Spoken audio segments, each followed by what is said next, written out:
Tipton Edits has an update on a four-star center, Jamyn Sondrup. We have not talked about Jamon before on this channel, so I'm excited to get into this one with you. 6'9" center, 225 pounds, plays for Springville High School, in Springville, Utah, and state of Utah kid always gets our attention with the BYU program, who is in his final six schools here. So Tipton put the edit out yesterday. Very unique final six: BYU, Utah, Utah Valley, Mississippi State, Washington, and Purdue. Matt Painter trying to snipe one from the state of Utah with all the in-state schools involved here. Very interesting. Sondrup is a fringe three-star, four-star recruit. Three-star recruit per On3 and Rivals, where they have him ranked 126th in the class. 24/7 actually ranks him lower in the national rankings, 138th, but gave him a fourth star. So kind of right along the cut line between four-star and three-star range, as an offer list that includes some big programs, but also Utah Valley, I think would indicate this is kind of, this is one of those recruitments where some of the best coaches in the country are sitting here like, we see something. And then a lot of other big name programs are like, yeah, no thanks, pass, let's move by it. So historically, as life would tell us, when Matt Painter wants to take a closer look at somebody around three-star status, usually everybody should pay attention. And that's what he's trying to do here, trying to snipe Jamyn Sondrup from the state of Utah. Let's start by just talking about Sondrup's game here, Cart. Are you familiar with him as a player? Do you know much about him before we told you we were going to do this video?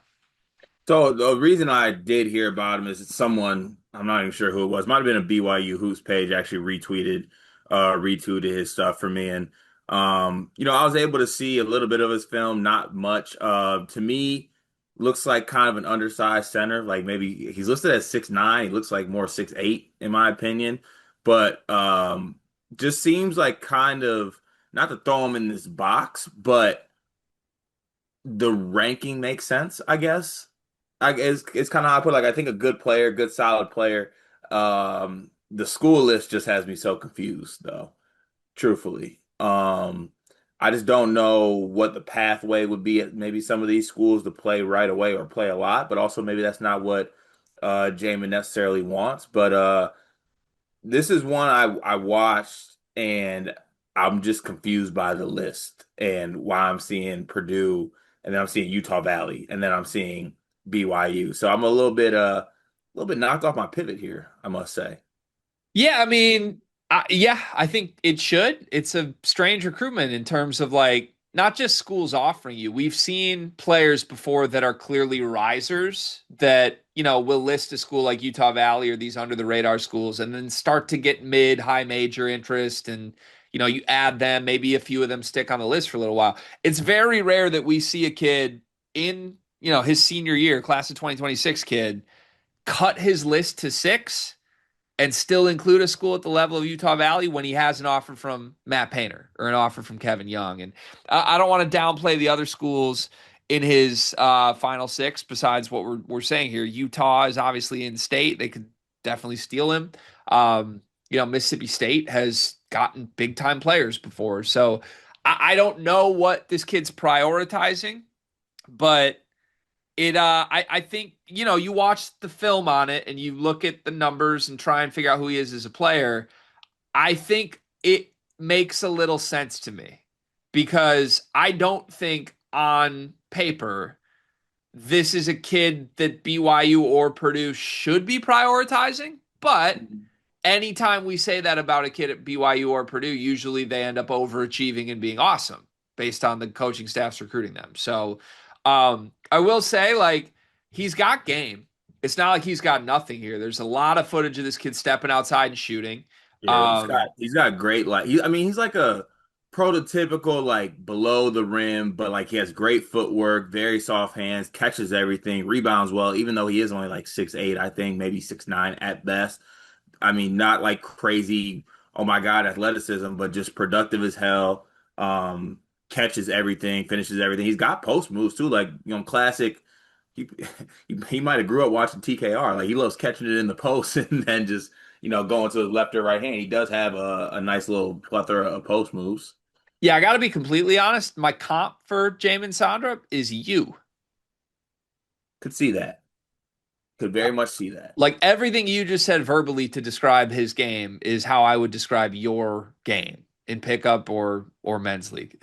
He's got way better shot selection than me, let me tell you. He Way. lets it fly from three a little bit. He's so close to the line though. Yeah, he is very close to the line. You are very rarely close to the line. This is strictly form wise. I don't mean anything else from this other than form. When he catches and shoots from three, it reminds me of Karl Anthony Towns. The form. Like the catch high, he has very quick release. It just, I don't know. Like Cat has become one of the better shooting bigs in the world, and I visually see that. I don't know that he's going to be that prolific, but I don't know. I might be stretching a little bit, but I'm trying to talk my way into this kid because I don't want to talk my way out of another Matt Painter recruit. Yeah, I could feel it. I can see where you're going with that. Where do you think this recruitment is headed? I mean, he's visited Purdue before. That's why they're still in the mix. I think let me read Tipton's write up on this real quick. He visited Washington and Purdue last fall. He doesn't have any other official visits scheduled currently. So, two Big Ten schools are the ones that got visits, but BYU, Utah Valley still lurking. Where do you think this goes? Washington. Why? I could actually see it because I mean, I feel like Danny Sprinkle has had, and it feels weird saying this because, like, obviously Purdue has had success with big men, right? But you look at like Great Ossibor or even like a player like a Lathan Somerville, who's going to be playing at Washington this year. I think Sprinkle has a little bit something there with like bigs that are in the same mold as Jamon. Okay. Yeah, yeah. I don't want him to go to Washington. Where you want him to go? I don't know. Like, Washington's a weird one because like Washington recruits over everybody too, right? For the most part. Like JJ Mandaquit's barely going to play this year at Washington, right? Well, we'll see about that. Yeah, I don't know. To me, you're choosing one of two paths if you are Jamon here. You are either going to choose one of the smaller schools where you could play right away and make an impact. Like, make no mistake, if he goes to Utah Valley, isn't he like a star right away? Yes. Or even if he goes to Utah, I don't know. To me, he'd probably be in the mix to start early. Yeah. Or you go the other route and you go somewhere where you're like, I'm going for 4 years and I want to develop.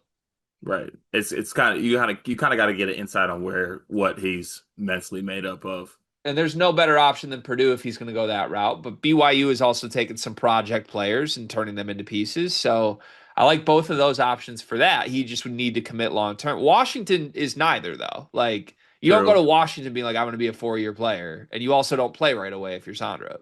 That's true. He can be the next what's his name? Fus Traore. Could happen. I feel like you would love this kid's game, honestly, the more I look at him. I do see a lot of myself. A Yeah. lot of myself. A lot This of could be the myself. first like Carter Elliott mentorship type. Yeah, like maybe he grew up watching Albie. Like He's like, yeah. honestly, the next interview he gives to Jamie Shaw is like, yeah, I've been watching a lot of Carter Elliott men's league footage. Right. Like this is ceiling Carter Elliott while I am massive floor Carter Elliott.